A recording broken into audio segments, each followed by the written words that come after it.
Good day, everyone. To understand the basics of Unity and start getting acquainted with Unity, we will be developing a very simple rollerball game as you can see on my screen in Unity.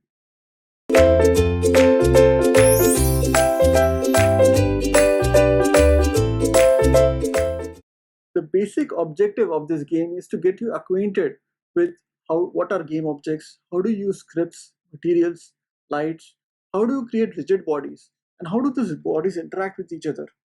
See, every Unity software, you start with this game, it is very easy to understand because then you get very familiar with how the interfaces work, how the menus work. So that's the reason we start with this game first.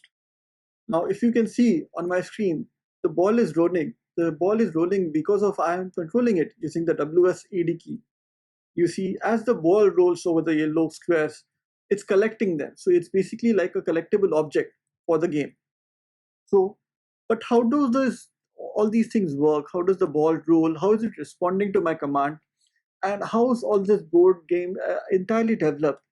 This is something that we'll be looking at in our upcoming lectures. Starting from the next lecture, we'll be developing step by step the entire game, and finally the output will be similar. Like students are requested as they start developing with me along with me, they also start experimenting on what Unity can actually do.